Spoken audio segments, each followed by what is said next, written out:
What's up, guys? Welcome back to the channel. I hope everybody's having a wonderful day. I know I am.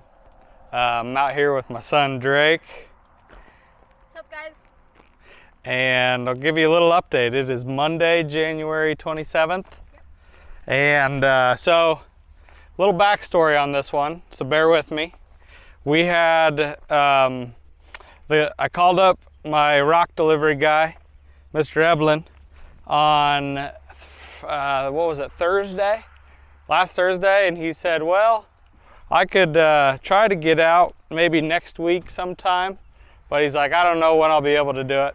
We're in the middle of moving a bunch of dirt off this one job site. So fast forward to Friday, he calls me up. He said, hey, we just got rained out. I know it's not raining up your way yet. How about we come and drop off a few loads of rock for you? I said, that'd be great.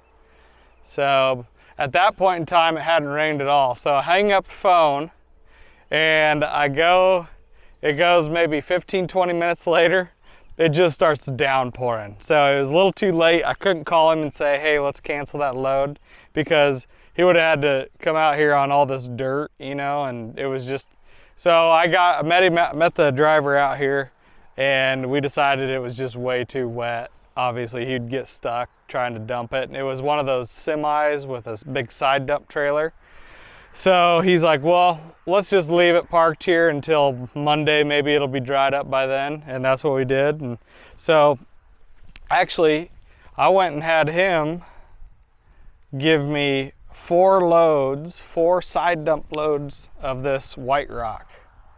And it's this pretty much the same stuff that we put on the inside. It's like, if we get up close here, you got kind of, I'd say 3/4 to 1.5 inches with looks like a bunch of dust in it. So it ought to pack in really nicely. That's kind of what we're dealing with right there. A lot of dust, which is good. That's what we want.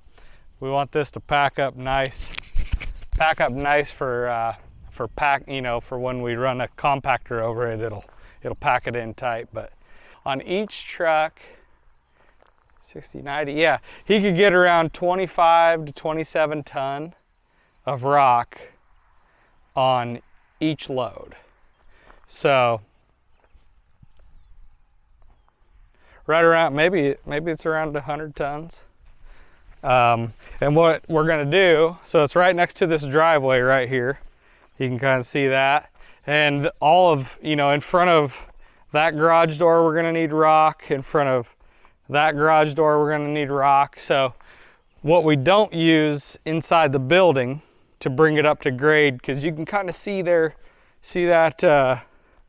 towards the back, you can see a little daylight underneath that door right there. We need to bring it up to grade, which is actually right here in front of the building. And we got about 5 inches of fall out the back. And so we'll bring we're gonna use the skid loader and my tractor, and we'll just start bringing in loads of rock, get this baby up to grade, so then we can start working on plumbing and getting all that in place. So that's an update. That's going to be a lot of rock. I'm pretty excited about that. I just figured I'd have him do all 4 loads while he was at it and while he was able to, and then we wouldn't have to call him back up and say, hey, can you come out with another load, and he's in the middle of a big project or something like that. But here's another part of the building that Paul and Jake got finished up today, or got started on anyway. Check out that wainscot. Woo, baby. So let me get you flipped around. We had originally not decided that we wanted to do wainscot, but I had watched a video. It might have been actually Paul or Emily or somebody they brought up a really good point. This bottom half of the building is more susceptible for kids running into it with a 4-wheeler, or maybe even me, I don't know. rock chips with a lawnmower or something like that. And if you ever needed to replace a sheet, you don't want to replace that whole, 25-foot peak if you had one 25-foot long sheet there, right? That's not very, you just leave it. But if you just had like 36-inch piece of sheet to replace, that's way easier. So that's why we went with the wainscot. Plus it gives us the option if we ever wanted to do like a Versetta stone or something like that on that bottom, on that front half of it, that I think we could, then we could incorporate that. Just take the wainscot off and replace it with that Versetta stone, and I think it'd look really cool. So Paul got that done. Then he also got, if we look up, the end of that, I don't know if we can get zoomed in there. Got the end of that soffit done right there. It's kind of a fascia piece. It looks really good. Looks really good. I like that detail. And we'll come over here to the other side.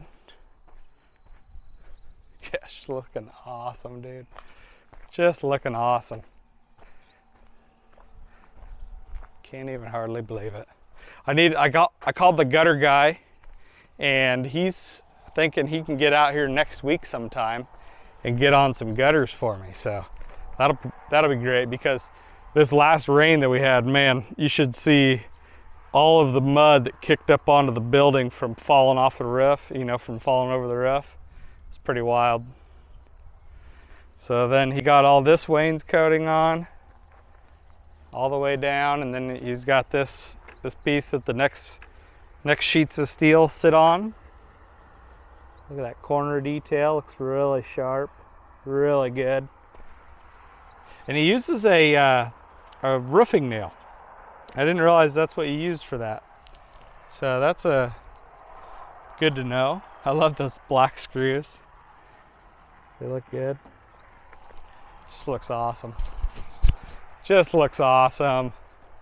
Oh, we got a fire down there, and then I saw one off in the distance there too. So must be the night to burn fire or start a fire.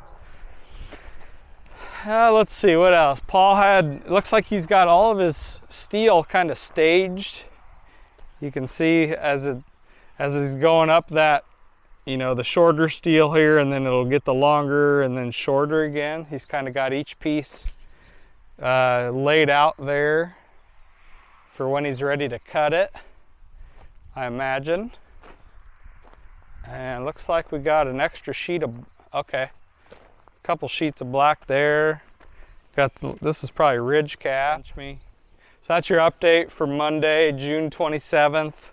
I appreciate you guys watching. If you haven't hit that subscribe button, I'd really appreciate that. If you're liking the content, leave me a comment below what you think. Even if you disagree with something, that's okay. I'm here to learn, and I'd appreciate any feedback or input you guys can provide.